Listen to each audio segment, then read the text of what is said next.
Good evening. Thank you for joining us tonight. I'm Todd Kuntz. Our top story, mortgage rates, again on the rise. I'm joined right now by Sean Finch. He is a vice president of Interwest Mortgage in Idaho Falls, also a loan originator. Mortgage rates, as I see here, have climbed to a 23-year high. Correct. And some are saying, I saw this today, some are saying an 8% rate is not unlikely. What are you seeing and what is behind this? So we have seen an increase in interest rates. Right now, today with good credit and at least 3% down, you could get an interest rate of 7.625%. So we are a little bit below the national average in this area, which is lucky for home buyers right now. What's causing it is just the fear in the bond market of interest rates possibly staying higher for longer or possibly going up even more. And so we have a sell-off right now in the bond market. Okay, let's look at we've listed some of the other factors here that might be behind this. We know, like you say there, inflation is high, other factors. Here are a list of some of those. Your credit and finances, of course, that'll always play a factor. You got bad credit, you're going to have a higher rate. Correct. Your amount that you're borrowing, on par. Loan structure, what is that? So the loan structure, the type of loan that you're doing, right now for a first-time home buyer, they can get an interest rate as low as 7.125. That did also take a jump this week higher, so a first-time home buyer can get a lower rate. If somebody is borrowing under $250,000 on a conventional loan right now, they can get a lower interest rate.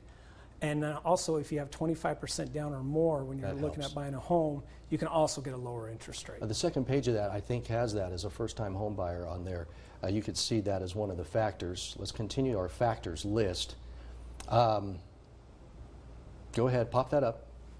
Location of the property. There's first-time home buyer, and of course the current landscape of the economy and whichever lender you go with. Correct. And we tell everybody right now, especially when it comes to the lender side, shop around. Make sure you're getting the very best interest rate. But the key when you're shopping around for those interest rates is also getting the closing costs. You could get it quoted at a really low rate today, but then find out your closing costs are going to be extremely high.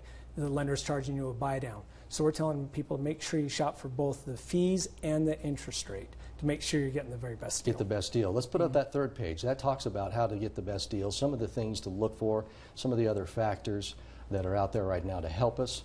Determine the right mortgage for you, which fits your situation, your property, where it's located. You just talked about that. Compare all the rates that are available, and then choose the best one for you.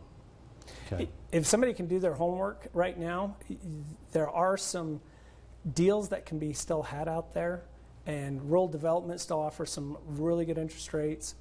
FHA has some really good interest rates still. So there's still some opportunities out there for home buyers. And without digging into the weeds and the trenches here, oftentimes you hear compared 30-year and 15-year. Right now, the 15 years no better.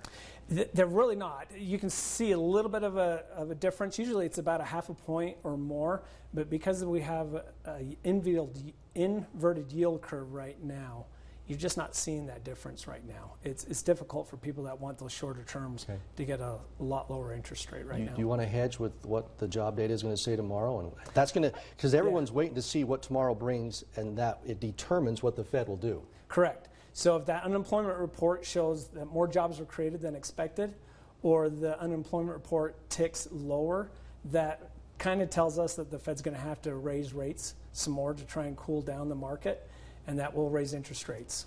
That's a possibility. At the least, they say they'll keep them where they're at for longer.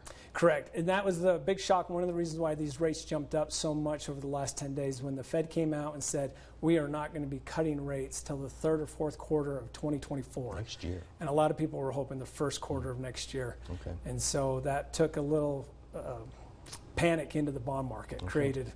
Thanks for stopping by today and explaining this to us, taking your time. You betcha, anytime. That's great. Sean Finch, Interwest Mortgage. Thanks a lot. Thank you.